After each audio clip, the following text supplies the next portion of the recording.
오늘 본문은 시편 62편인데요. 여러분들 이 찬양 아시죠? 나의 영혼이 잠잠히 하나님만 바라보라. 그 찬양 정말 은혜롭고 저도 많은 은혜를 받았던 찬양인데 바로 그 찬양의 가사 시편 62편입니다. 시편 62편의 저자는 누구일까요? 다윗. 그렇죠? 다윗입니다. 이스라엘의 왕이고 하나님을 너무너무 사랑했고 그리고 하나님께 칭찬을 많이 들었던 많은 시를 남겼고 전쟁에서는 백전백승을 했던 그런 장군이지요. 하나님께서 이 다윗을 보시고 이렇게 말씀하셨죠. 내 마음에 합한 자다. 이 말을 지금 우리 식으로 표현하면 와, 다윗은 정말 내 마음에 쏙 든다. 어떻게 쟤는 생각하는 것마다 내 마음하고 딱 맞을까? 이런 칭찬을 들었던 다윗입니다. 대체 다윗이 어떤 사람이었기에 이렇게 큰 칭찬을 하나님께 받았을까요? 오늘 본문을 통해서 한번 확인해 보고자 합니다.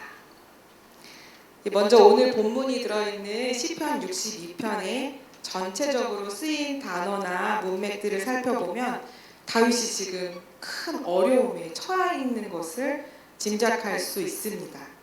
이 3절과 4절을 제가 세번역 성경으로 읽어드리겠습니다. 기울어가는 담과도 같고 무너지는 돌담과도 같은 사람을 너희가 죽이려고 다 함께 공격하니 너희가 언제까지 그리 하겠느냐?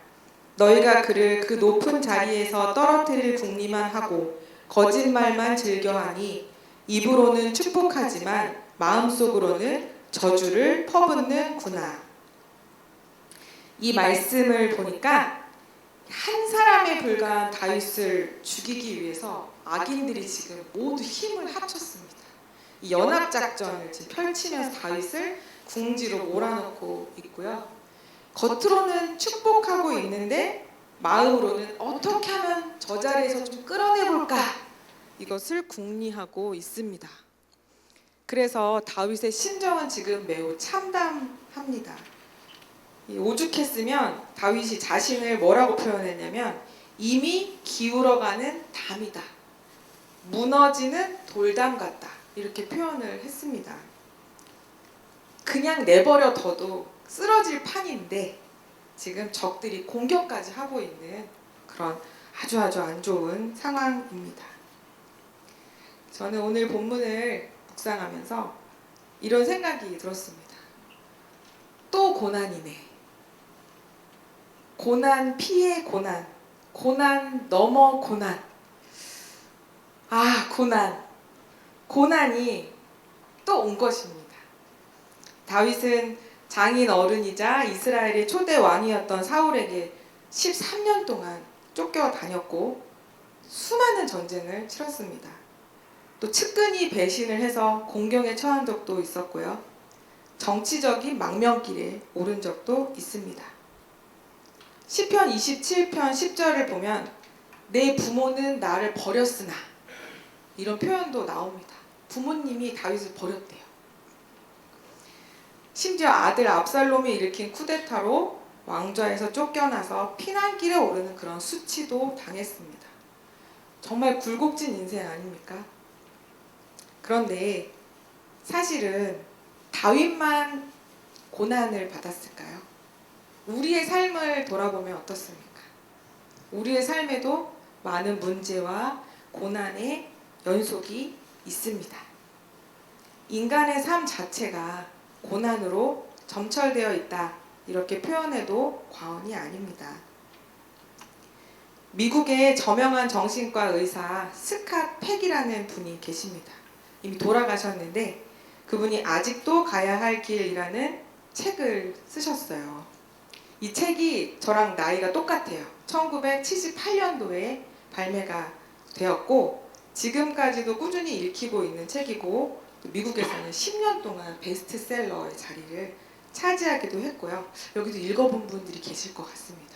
1991년에는 번역 출판 우리나라에서 돼서 여전히 팔리고 있는 스테디셀러입니다. 이 책이 어떤 문장으로 시작하냐면 이렇게 시작을 합니다. 삶은 고통의 바다, 즉 고해다. 동의가 되실까요? 네, 삶이 온갖 고난으로 가득 찬 고난의 연속이라는 것입니다. 이것이 삶을 규정하는 명제 중에 하나인데요. 이 평범한 진리를 받아들이는 사람이 있는가 하면 못 받아들이는 사람들이 생각보다 많다고 합니다.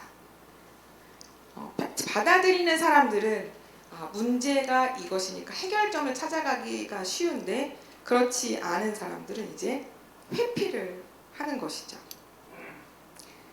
스카펙 박사가 많은 정신질환자들을 상담하고 치료하면서 이런 결론을 내렸다고 합니다. 정신병이 왜 생기는가? 그 이유는 사람들이 인생은 고난과 문제의 연속이라는 걸 거부하고 내 삶은 마땅히 행복해야 한다는 명제에 집착하기 때문이다. 이렇게 적었대요.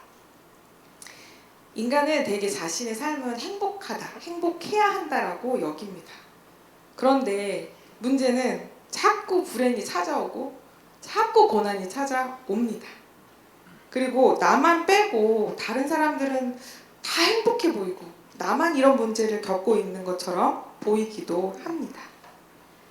이러다 보면 불행의 원인을 역시 내가 문제였어 라고 하든지 아니면 세상이 문제야, 대한민국이 문제야, 헬조선이야, 아니면 저 사람 때문에, 내 부모 때문에, 이 친구 때문에 이렇게 자꾸 문제의 원인을 다른 것에서 찾으려고 한다는 것입니다.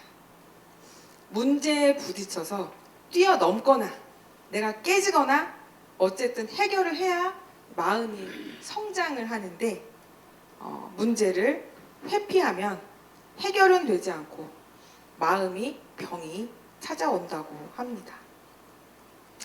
성도 여러분, 인생은 행복의 연속이 아닙니다. 나만 빼고 다른 사람들이 다 행복한 것도 아닙니다. 모든 사람은 저마다의 고난과 힘겹게 싸우고 있습니다. 동의가 되시나요? 굉장히 저도 평안해 보인다고, 잘 웃고 다닌다고 하는데 문제가 제가 없을까요? 저도 정말 많은 문제가 있습니다. 하나님 앞에 나올 수밖에 없는 문제들이 있습니다. 그렇게 인생 자체가 고난인 것입니다. 인생이 고난이라는 말을 또 다르게 표현하면 뭐죠? 내가 통제할 수도 없고 내 능력으로 해결할 수도 없는, 내가 가진 것으로 해결할 수 없는 많은 문제들이 계속 찾아온다는 뜻이기도 합니다. 따라서 중요한 것은 내 인생이 왜 이렇게 힘들까가 아닙니다. 우리는 인정해야 되죠. 인생은 당연히 힘든 것이다. 오히려 이 고난이 찾아왔을 때 어떻게 이것을 다뤄야 할까? 어떻게 반응을 해야 할까? 여기에 우리의 초점을 둬야 합니다. 그렇다면 오늘 본문 속 다윗은 고난이 왔을 때 어떻게 반응하고 있을까요? 또 어떻게 이 어려움을 극복하고 있을까요? 이 5절 상반절을 보면 다윗은 이렇게 말하죠. 나의 영혼아, 내 영혼에게 명령하는 겁니다. 잠잠히 하나님만 바라라. 이렇게 말을 합니다. 불안으로 요동치는 내 영혼을 향해서 잠잠히 하나님만 바라라 라고 명령을 하는 것입니다. 근데 당장 지금 힘듭니다. 막 죽을 것 같습니다. 문제 해결을 하기 위해서 전화할 사람도 많고 찾아가야 될 사람도 많고 두드려야 될 정보도 많은데 어떻게 잠잠히 하나님만 바라보라 하는가? 우리가 정말 실제로 문제에 닥치면 정말 잠잠히가 됩니까? 하나님만 바라보게 되나요? 당장 눈앞에 보이는 사람을 찾게 되고 나에게 더 많은 구원을 줄 수 있을 실질적인 힘들을 우리는 찾아다닙니다. 그래서 문제가 생기면 내 영혼은 잠잠히도 안 되고 하나님만 바라보는 것도 쉽지 않습니다. 뭐든 해야 되지 않을까 이런 생각이 먼저 드니까요. 이름만 들으면 다 아실 만한 진짜 유명한 한 목사님이 이 목회자들을 위한 집회에 가서 설교를 하셨다고 합니다. 이분이 그 앞에 이제 많은 지방의 여러 작은 교회들 운영하시는 심호하시는 목사님들이 오셨는데 이 목사님들께 이렇게 설교를 하셨대요. 오늘 이 본문처럼 문제가 있을 때 잠잠히 하나님만 바라보십시오 이렇게 설교를 막 하셨대요. 근데 이제 그 자리에 설교 자리에 앉아 있었던 한 시골교회 목사님이 계셨는데 아주 큰 문제가 교회에 생겨가지고 너무너무 골치가 아프고 힘든 그런 목사님이셨습니다. 그분이 이제 그 설교를 들으면서 속으로 이렇게 생각을 했대요. 아이고, 목사님도 참 답답한 소리 하시네. 아니 어떻게 하나님만 바라보고 손 놓고 있습니까? 뭐라도 해야지. 이러면서 큰 교회 목사님이라서 그런가 보다 이렇게 하셨대요. 설교가 다 끝나고 이제 통성기도를 할 시간이 됐습니다. 통성기도를 막 하는데 이분이 기도가 될까요? 안 될까요? 안 돼요. 근심에 눌려서 기도가 안 나옵니다. 그래서 눈만 감고 있었대요. 그런데 갑자기 이 머릿속에 한 장면이 떠올랐습니다. 그게 뭐냐면 이 딸이 어렸을 때 그런 경험들 있죠. 딸을 시장에서 잃어버린 거예요. 혹시 아이를 잃어버린 경험이 있으신가요? 저도 롯데마트 안에서 아이를 잃어버렸는데 아주 금방 사라지잖아요. 방금 여기 있었는데 금방 사라졌는데 못 찾아서 방송을 해가지고 아이를 찾은 기억이 있는데 마트 안에 있다고 생각해도 얼마나 가슴이 철렁한지 모릅니다. 위험하니까요, 세상이. 근데 이때는 더 어린 시절, 더 한 20, 30년 전이라고 생각해보세요. 딸이 사라진 거예요. 시장에서. 난리가 났죠. 시장 바닥을 다 뒤지면서 찾았는데 딸을 못 찾았어요. 그러면 그때는 잃어버리면 어떻게 되냐면 진짜 못 찾습니다. 그렇죠? 막 조리폰 같은 데 보면 이렇게 뒤에 아이들 미아 사진들 막 있잖아요. 못 찾는데 날은 저물어가지. 딸은 나타나지 않지. 정말 큰일 났다. 마음이 막 절망이 찾아오면서 내 딸을 잃어버렸구나. 막 이러고 있었는데 그때 시장 한참 떨어진 곳에서 이 목사님의 지인이 딸을 발견한 거예요. 걔가 어떻게 거기까지 갔는지 걔를 데리고 이제 온 겁니다. 딸을 찾았어요. 그럼 딸을 찾으면 하나님 감사합니다. 딸아 하고 안아주면 좋지만 이럴 때 대부분의 부모님들은 어떻게 하죠? 이 녀석아! 그렇죠? 아빠 잃어버리면 어떻게 하라 그랬어? 그 자리에 있으라고 했지. 가만히 있으라고 했지. 이렇게 울고 돌아다니면 아빠가 너 어떻게 찾아? 너 정말 잃어버릴 뻔했잖아. 막 화를 냈어요. 걱정해서 화를 냈는데 이게 딱 떠오르면서 눈에 환하게 보이는데 하나님이 딱 마음의 중심에 그런 음성을 주시더래요. 딸에게는 그렇게 말해놓고 너는 왜 이러고 있냐? 네가 이렇게 돌아다니면 내가 너를 어떻게 도와줄 수 있니? 좀 잠잠히 나만 바라보고 기다릴 수 없겠니?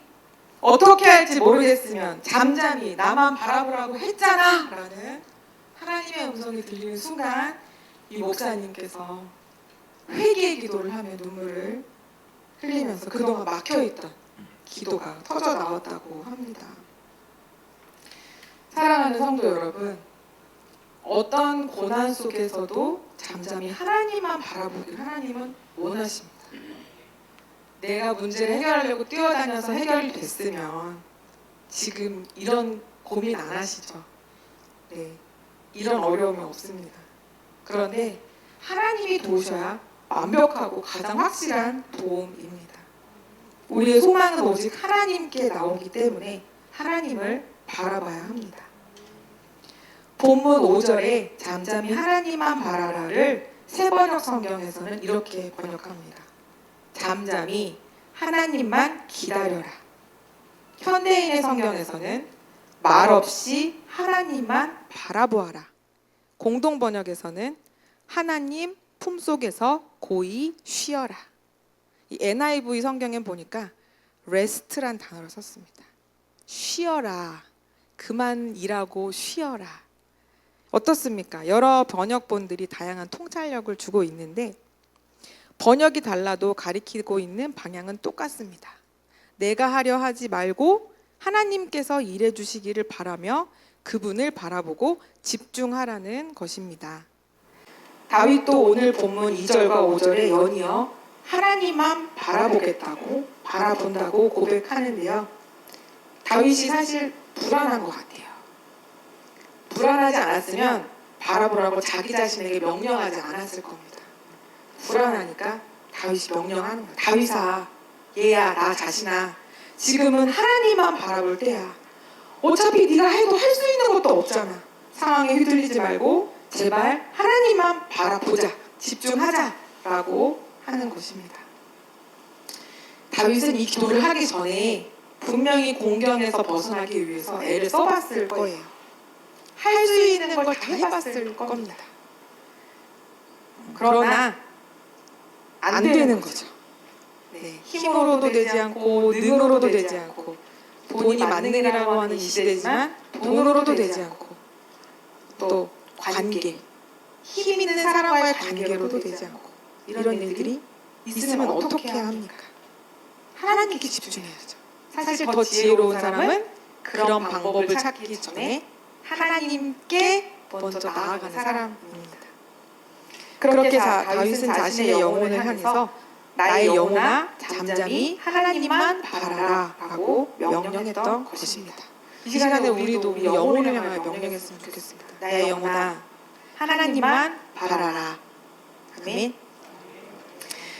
이런 다윗은 하나님의 능력과 하나님의 구원을 경험을 하였습니다. 자, 그렇다면 우리가 하나님을 바라고 하나님께 집중할 때 하나님은 우리 삶에 어떤 일을 해주실까요? 어떻게 도와주신다는 걸까요? 하나님은 어떤 분이시기에 우리는 이런 순간에 하나님을 바라봐야 하는 것일까요? 본문 속 다윗은 하나님이 문제 상황 속에서 어떤 도움이 되시는지 구체적으로 고백하고 있습니다. 본문 6절인데요. 6절을 함께 한 목소리로 읽어볼까요? 시작. 오직 그만이 나의 반석이시오 나의 구원이시오 나의 요새이시니 내가 흔들리지 아니하리로다. 아멘. 세 가지를 이야기하고 있습니다. 첫 번째는 나의 반석, 두 번째는 나의 구원, 세 번째가 나의 요새입니다. 그럼 첫 번째 나의 반석부터 한번 살펴보겠습니다. 반석은 히브리어로 추르라고 하는데 돌, 바위, 피난처라는 뜻도 있습니다. 흔들리지 않는 견고한 기반입니다. 견고한 기초 위에 세운 것은 무엇이든 간에 튼튼하죠. 자, 여기서 퀴즈. 우리나라에서 가장 높은 초고층 빌딩은 무엇일까요?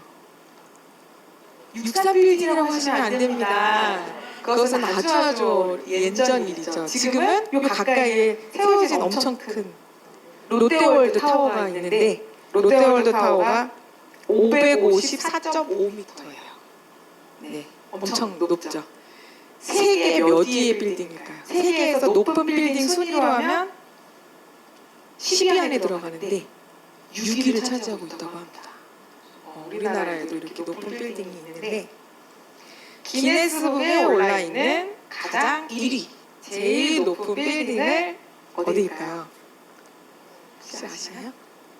영화에도 나왔었고요. 우리나라 삼성건설이 주요 시공사로 참여를 해서 지은 빌딩입니다. 말씀하시는 분이 있나요? 부르즈 칼리파라도 하는데 두바이에 세워져 있습니다. 이 빌딩은 세계 1위고요. 높이는 828m. 거의 뭐 1000m죠, 위로. 엄청 높고요.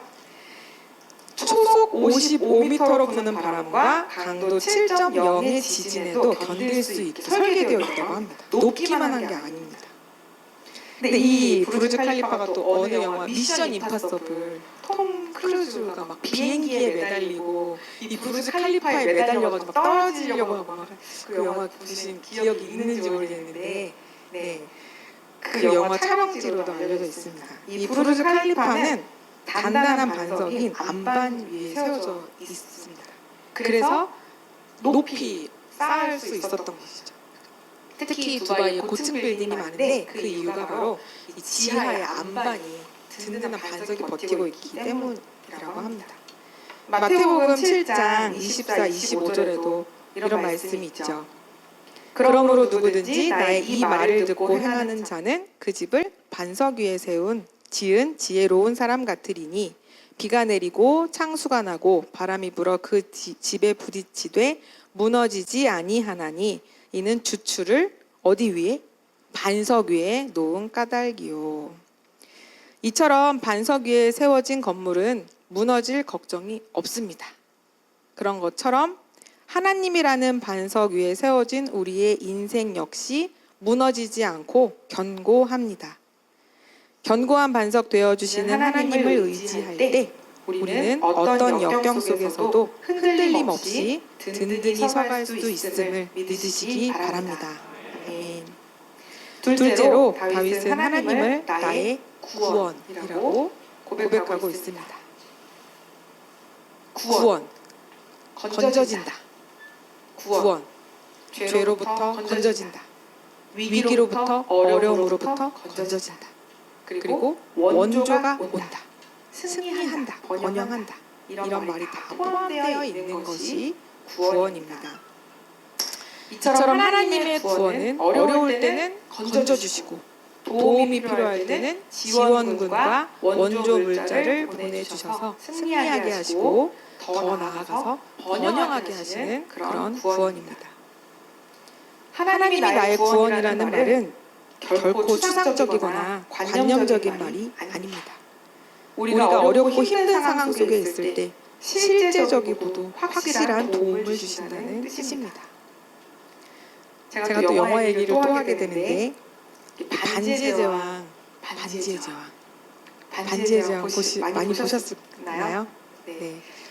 1탄, 2탄, 3탄까지 영화가 나왔는데 그 중에서 2편에 보면은 이 아라곤과 호빗들이 공성전을 펼치는데 엄청난 괴물 군단이 와서 막 성을 다 에워싸요. 그래가지고 이제 조금 있으면 이제 성이 뚫립니다. 그때 기억나시는지 모르겠는데 저쪽 비탈에 해가 뜨는데 여기 하얗게 변한 간달프가 지원군을 데리고 이렇게 막 내려와요. 백마를 탄 지원군, 활을 쏘는 엘프들과 함께. 그래서 전쟁을 승리합니다. 바로 역전시키는 것이죠. 하나님의 구원은 우리가 절체절명의 위기에 빠졌을 때 사람을 통해서든 말씀이든 그 어떤 도움이든 하나님이 우리에게 던져주시고 우리를 확실하게 도와주시는 그런 구원입니다. 생각해보면 진짜 너무너무 힘든 상황들이 있었지만 지금 이 자리에 있는 여러분들의 모습을 보십시오. 하나님의 구원이 우리를 이 자리에 있게 한 것을 믿으시기 바랍니다. 세 번째로 다윗은 하나님을 나의 요새라고 고백하고 있습니다. 요새는 히브리어로 미스가비라고 하는데 그 뜻은 안전하고 높은 곳, 그리고 어려울 때 후퇴해서 들어가 숨을 수 있는 피난처라는 뜻입니다. 견고한 산성이죠. 그래서 좋은 요새가 있으면 공격에도 유리하고 방어에도 유리하고 승리할 수 있습니다. 역사적으로 가장 견고한 성벽이라고 하면 동양에서는 뭐가 있을까요? 가장 견고하고 길어요. 만리장성이 있고요. 서양으로 가면 테오도시우스 성벽이라는 성벽을 꼽을 수 있습니다. 만리장성은 이제 중국의 중원을 지키기 위해서 구축한 성벽이라고 한다면 테오도시우스 성벽은 콘스탄티노플, 지금은 이스탄불이라고 바뀌었죠, 이름이. 그 콘스탄티노플이라는 도시를 지키기 위한 성벽입니다. 이 콘스탄티노플이라는 도시가 이제 삼면은 바다이고 이제 뒤로 육지랑 이어져 있는데 이쪽 뒤를 이렇게 테오도시우스 성벽이 쭉 치고 있는 것인데요. 이 성벽은 난공불락이라는 말이 무색하지 않을 만큼 철벽 그 자체였다라고 합니다. 이 해자를 아시죠? 해자가 뭐냐면 성을 들어가려면 강 이렇게 일부러 파놓은 인공 강이 이렇게 있어서 거기에 다리가 이렇게 쭉 내려와야 들어갈 수 있는 그런 해자까지 갖추고 있었던 이 성벽은 길이만 해도 22km였고요. 1중, 2중, 3중. 우리 어머님들 3중 스테인리스 냄비 이런 거 되게 좋아하시잖아요. 비싸죠. 네. 근데 이 성벽도 몇 중? 3중. 3중이어서 첫 번째 거 뚫어도 두 번째가 있고, 두 번째 거 뚫어도 세 번째가 있고, 그러니까 뚫을 수가 없는 그런 성벽이었다고 합니다. 그래서 이 동로마 제국의 수도였던 이 콘스탄티노플은 무려 1000년간 모든 침입을 막아낸 것으로 유명합니다. 그런데 이제 1450 몇 년경에 이제 그 투르크족이라고 이제 이슬람에게 뚫려서 결국은 함락이 됐는데 그 전까지 1000년 동안을 아무도 뚫을 수 없는 성벽이었습니다. 얼마나 든든하고 견고했는지 콘스탄티노플 성에 들어가면 나는 이제 죽지 않는다, 나는 산다라는 그런 확신을 주는 그런 요새였습니다. 오늘 본문의 다윗은 하나님을 이 콘스탄티노플을 둘러친 테오도시우스 성벽처럼 아니면 그보다 더 든든하고 결코 뚫리지 않는 요새가 된다고 말씀을 하고 있습니다. 또 모든 악한 세력으로부터 보호해 주시고 물리쳐 주시는 그런 하나님으로 고백합니다. 너무 든든하지 않나요? 하나님이 계시다는 거, 하나님이 내 성벽이 되시다는 거. 특히 다윗은 전쟁을 많이 치렀지 않습니까? 근데 그 전쟁 속에서 내가 언제든 피할 요새가 있다. 이동 요새, 하나님이 그분이다. 이렇게 생각하면 얼마나 든든했을까 생각을 해봅니다. 마찬가지로 저와 여러분도 하나님 안에 거할 때 가장 안전하고 확실한 보호를 받을 수 있다는 이 사실을 믿으시기 바랍니다. 말씀을 맺겠습니다. 사랑하는 광석교회 성도 여러분, 오늘 본문의 다윗은 인생을 살아가면서 의지하고 바라봐야 할 분은 오직 하나님이라고 고백하고 있습니다. 그가 왜 이렇게 고백했을까요? 하나님께서 그의 반석과 요새와 구원이 되셨고 지금도 되시고 앞으로도 되실 것이기 때문입니다. 우리의 영과 혼과 육에 생길 수 있는 모든 문제를 해결하실 수 있는 분은 하나님 한 분밖에 없습니다. 이 진리를 잊지 마시기 바랍니다. 특별히 2025년이 너무나 세상이 시끄럽죠. 한숨이 많이 나오고 걱정이 많이 되고 내 일상이 지금은 지켜지지만 갑자기 확 무너지면 어떡할까 이런 생각을 하게 하는 2025년입니다. 이때 나의 반석과 요새와 구원 되시는 하나님을 의지하시기 바랍니다. 고난과 염려, 고통, 눈앞에 닥친 여러 어려운 문제를 하나님 손 잡고 능히 극복하시기 바랍니다. 그리고 이것을 경험할 뿐 아니라 다른 사람들에게까지 자랑하는 간증하시는 우리 모든 광석교회 성도님들 되시기를 예수님의 이름으로 간절히 축복합니다.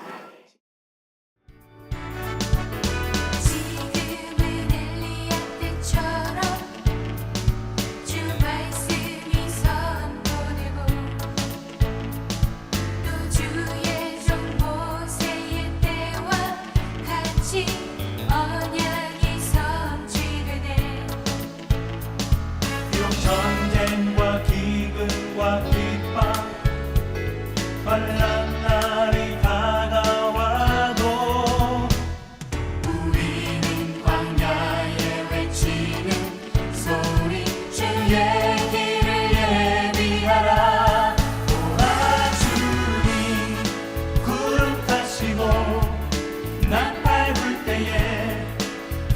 오시네